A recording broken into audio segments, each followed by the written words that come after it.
اللہ علیہ وسلم کے ارشاد گرامی کے مطابق آپ علیہ السلام نے فرمایا کہ اس عورت کے لیے جائز نہیں ہے کہ وہ روزہ رکھے اس حالت میں کہ اس کا خاوند گھر میں موجود ہے۔ عورت نفلی روزہ اپنے خاوند کی اجازت کے بغیر نہیں رکھ سکتی اگر وہ گھر میں موجود ہو۔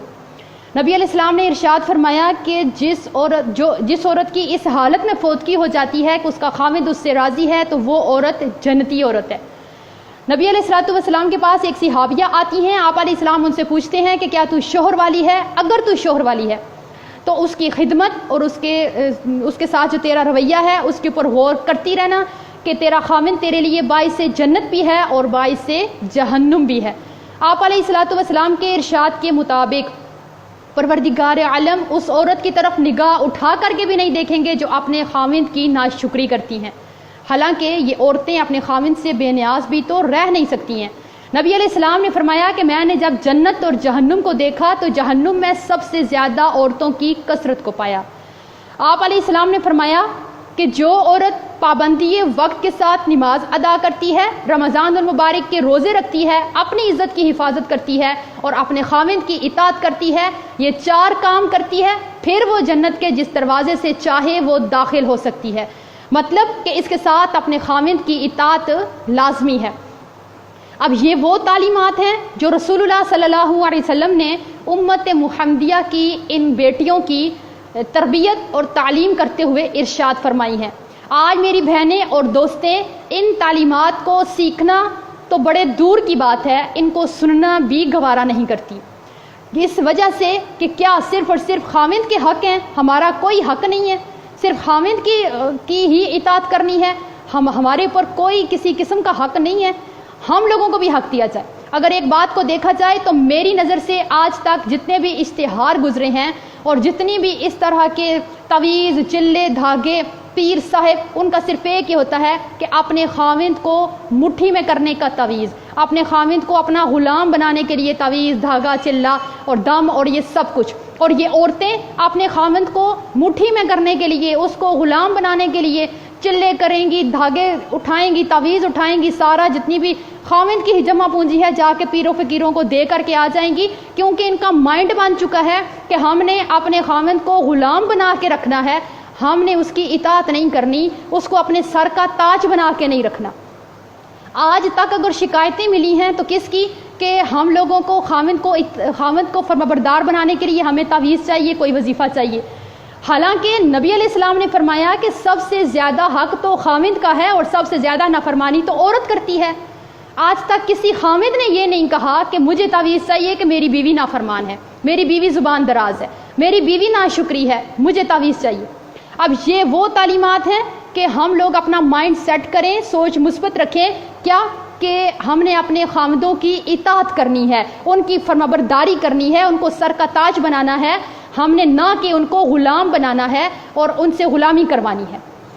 آج یہ تعلیمات کو دیکھیے اور آپ میری دوستوں اور بہنوں کا اپنے خاوندوں کے ساتھ رویہ دیکھیے۔ میری دوستیں اور بہنیں یہ سمجھتی ہیں کہ ہم نے اپنے خاوند کے گھر کی صفائی کر لی، اس کے کپڑے دھو لیے، استری کر لیے، اس کا روم صاف کر دیا، تو ہم نے کیا کیا؟ دنیا میں سب سے زیادہ جو فرمانبردار بیوی ہے وہ میں ہی کہلاتی ہوں، کیونکہ میں نے یہ سارے کام ٹائم سے کر دیے۔ حالانکہ ان سارے کام کے کرنے کا نام خاوند کی اطاعت اور فرمانبرداری نہیں ہے۔ خاوند کی اطاعت کیا ہے، خاوند کی فرمانبرداری کیا ہے، اور وہ کون سی وجہ ہے کہ جس کی وجہ سے آپ کا خاوند آپ کے اوپر توجہ نہیں دیتا اور آپ کا گھر کبھی بھی پرامن پرسکون نہیں رہ سکتا؟ وہ وجہ کیا ہے؟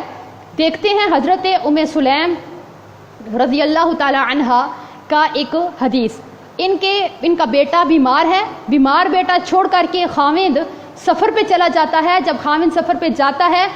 تو بیٹے کی ڈیتھ ہو جاتی ہے۔ یہ بیٹا جب فوت ہو جاتا ہے تو ان کا خاوند سفر سے واپس آتے ہیں تو ام سلیم مسکراہٹوں کے ساتھ، پیار کے ساتھ، محبت کے ساتھ اپنے خاوند کو ریسیو کرتی ہیں، گھر میں راحت، خوشی اور پرسکون ماحول بناتی ہیں، اپنے بیٹے کا جو دکھ ہے، اپنی ممتا کو مار کر کے اتنی بڑی پریشانی بھی اپنے خاوند کو نہیں بتاتی ہیں کہ میرے خاوند کیا ہوں گے، اس خبر کو سن کر کے پریشان ہوں گے، تو میں یہ خبر ان کو سنا کر کے پریشان کر کے نافرمان بیوی میں نہ لکھتی جاؤں۔ آج ہمارے ہاں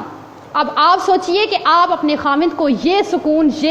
یہ والا سکون اور یہ دلی تسکین، یہ ماحول ان کو دیتی ہیں۔ ہمارے ہاں کیا ہوتا ہے، خامند باہر کی صحبتوں کا، تھکاوٹوں کا، پریشانیوں کا تھکا ہارا جب گھر پہنچتا ہے،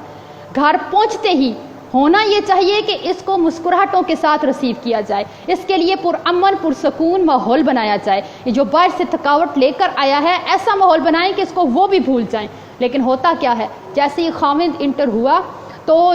دن بھر کی جتنی چغلیاں تھیں، لڑائیاں تھیں، ہنگامے تھے، ختم ہوا، سودا سلف تھا، روتے بچے، بیمار بچے، دنیا کی جتنی پریشانیاں دن کو ہم لوگوں کو تھیں، ہم لوگوں کو گھر میں جو تھکاوٹ بھی تھی، وہ ساری کی ساری ہم نے خامند کی انٹری کے ساتھ ہی اس کے اوپر دے ماری۔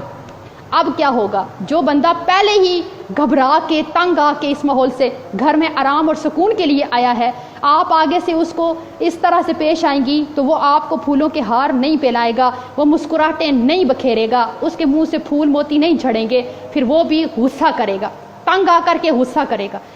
کرے گا، لڑائی ہوگی، جھگڑا ہوگا، تو وہ کیا کرے گا، اس گھر کو چھوڑ کر کے، آپ کو چھوڑ کر کے وہ اس جگہ چلا جائے گا جہاں پہ اس کو پیار ملے گا، محبت ملے گی، دل کا راحت ملے گا، ذہنی ٹینشن اس کی دور ہو جائے گی، وہ والی جگہ دیکھ لے گا۔ پھر ہماری دوستیں اور بہنیں شکایت کرتی ہیں کہ ہمارے خامند ہم سے پیار نہیں کرتے، ہمارے اوپر توجہ نہیں دیتے، ہمارے گھر میں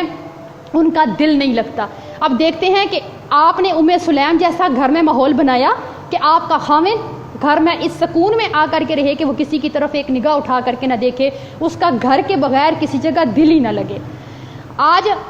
آپ کے گھر میں ہمیشہ جھگڑا رہتا ہے، آپ کا خامند آپ کے اوپر توجہ نہیں دیتا، پیار نہیں کرتا، تو آپ کے اندر کون سی کمی پائی جاتی ہے؟ اگر ان بری خصلتوں میں سے غور کیجئے، آپ کے اندر کوئی ایک خصلت بھی ہے تو اس کو دور کر کے اپنے گھر کو پرسکون بنا سکتی ہیں۔ پہلی بری خصلت کہ عورت اپنے خامند سے بحث و مباحثہ نہ ختم ہونے والا شروع کرتی ہے۔ یہ نہ ختم ہونے والی جو بحث شروع کرتی ہیں، اپنی جیت اس میں پکی کرواتی ہیں۔ اس میں کیا ہوگا، خامند سے بحث کر کے کیا ملے گا سوائے لڑائی اور گھر کا ماحول خراب کرنے کے۔ اگر آپ ایسے کرتی ہیں، آپ کے اندر یہ عادت ہے، تو آپ کا گھر کبھی بھی پرسکون نہیں بن سکتا۔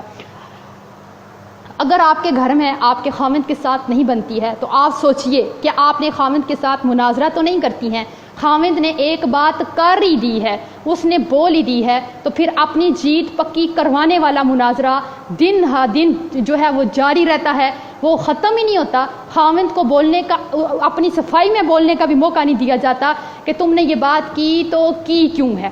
کہ اس نے اگر ایک وقت میں کوئی بات کہہ دی ہے اور دوسرے وقت میں آپ کو کرنے کا کہہ دیا ہے، پھر وہ مناظرہ شروع ہوگا جس سے آپ اپنے خامند کے دل سے اتر جائیں گی، آپ کے گھر میں کبھی سکون نہیں آ سکتا۔ اس سے آگے اگر عورتوں کے گھر میں یہ ناچاکیاں ہوتی ہیں تو ان میں ایک وجہ ہوتی ہے، خامند اور بیوی کے رشتے میں جو پیار بھرا رشتہ ہوتا ہے، اس میں ایک انا کا پہاڑ لا کے ہم کھڑا کر دیتے ہیں کہ اگر ہمارے ماں باپ، بہن بھائی ہمارے گھر ملنے آئے اور خامند کی طرف سے کسی رشتہ دار نے ان کی عزت نہیں کی،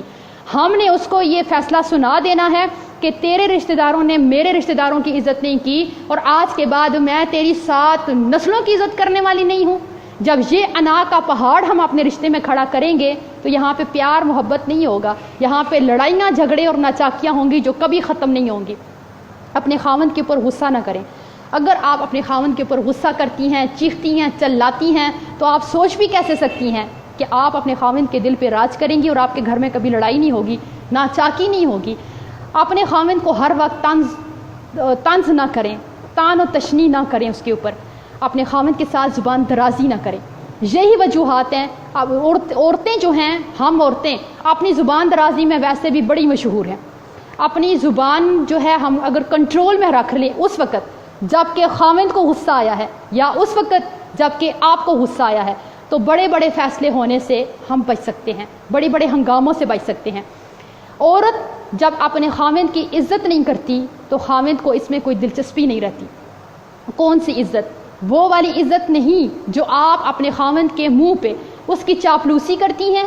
جی جان اس کو وقتی طور پہ کرتی ہیں۔ عزت وہ ہے، خامند موجود نہیں ہے، اپنے میکے جا کر کے بھی اپنے خامند کی کوئی کمی کوتاہی بھول چوک اس سے ہو گئی ہے وہ بالکل بیان نہ کریں۔ ہوتا کیا ہے، ماں باپ کے سامنے